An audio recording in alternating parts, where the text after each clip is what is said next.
Bonjour à tous et bienvenue à cette nouvelle édition de la revue de la presse camerounaise.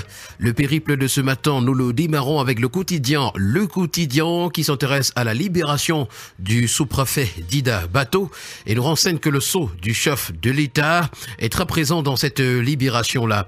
Pour le journal L'Expression, on reparle également de cette libération. C'est le chef de l'État du Cameroun qui n'abandonne personne.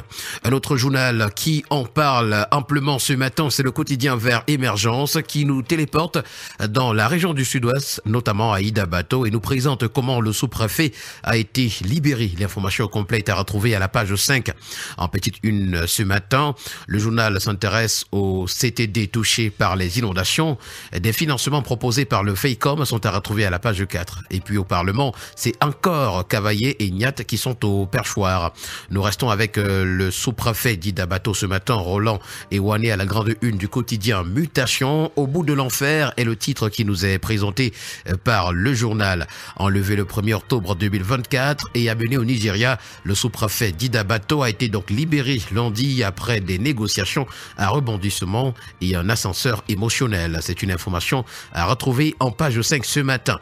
Également à lire dans les colonnes du quotidien Mutation, crise sécessionniste. Le dialogue doit se poursuivre. C'est l'une des recommandations de la 6e session du comité de suivi du grand dialogue national présidé par le Premier ministre hier. Au Parlement également, Cavaillé et Niat, c'est sans surprise. Nous continuons avec l'information de la libération du sous-préfet Dida Bato ce matin avec le messager. Roland Ewané, je reviens de l'enfer, pouvons-nous lire ce matin. C'est d'ailleurs l'information qui fait la grande une.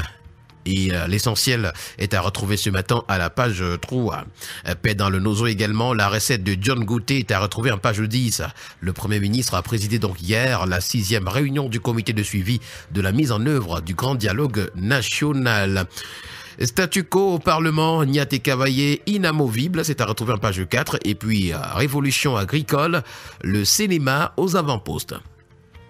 Nous continuons ce matin avec toute autre chose. C'est avec le reporter hebdo qui s'intéresse à Yaoundé, la poubelle. Belle comme ses poubelles. Qui est belle comme ses poubelles? Il s'agit de Célestine Kétia-Cortez dont le portrait est affiché aux côtés des poubelles de Yaoundé à la grande une.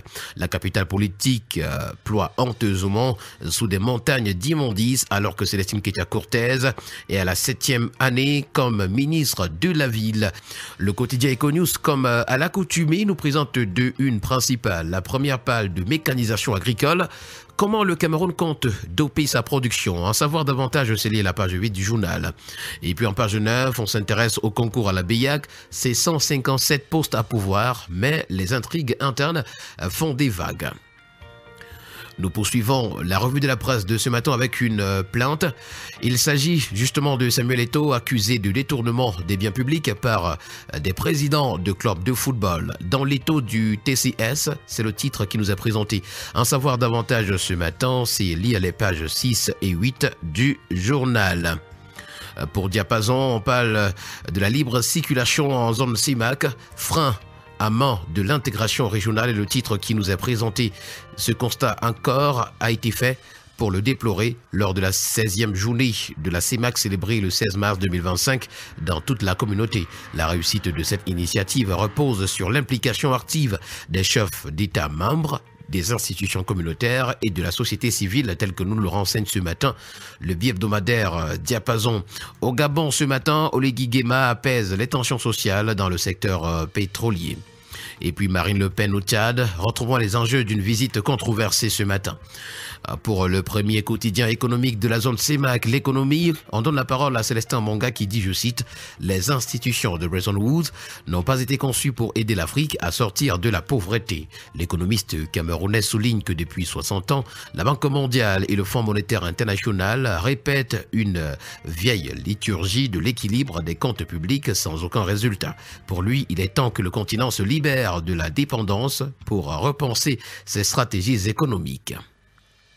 On parle de santé ce matin avec le quotidien Éco-Santé qui nous amène au centre des urgences de Yaoundé où le docteur Olongaroa Bonaventure est aux commandes.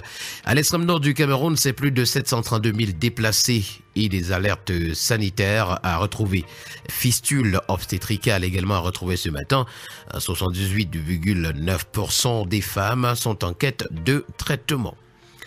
Le tri hebdomadaire La Voix des Jeunes revient pour sa part ce matin sur le drame de Soledé-Roy et nous présente la compassion du SINAC. Les chercheurs camerounais ont massivement répondu donc à l'appel du syndicat national des chercheurs du secteur public, SINAC, lors des cérémonies de recueillement organisées ce mardi 18 mars, notamment dans les villes de Yaoundé, Douala, Garoua et Maroua, en hommage aux deux chercheurs et à leur guide récemment assassiné à Balda. Le du Sahel de Guibaï Gatama, ce matin, le quotidien parle de politique et nous présente une crise au sein du parti d'Issa Tiroma Bakari. En savoir davantage, c'est lié à la page 5 du journal. Avec Cameroun Tribune ce matin, on parle des recommandations du grand dialogue national et le journal à caractère public nous fait savoir que ça avance. Président d'Oriel, la 6e session du comité de suivi de la mise en œuvre, le Premier ministre, chef du gouvernement, Joseph Dione Ngouti, a salué les avancées enregistrées dans divers domaines, tout en invitant les parties prenantes et les partenaires du Cameroun à redoubler d'efforts pour un retour définitif à la paix dans les zones en crise. Nous allons terminer la revue de la presse de ce matin avec le journal de l'économie et des finances, c'est Éco-Matin qui parle de Yaoundé comme ville poubelle encore. Il faut décréter l'état d'urgence d'après le journal. C'est d'ailleurs l'information à retrouver à la grande une et dont les détails se retrouvent à la page 11.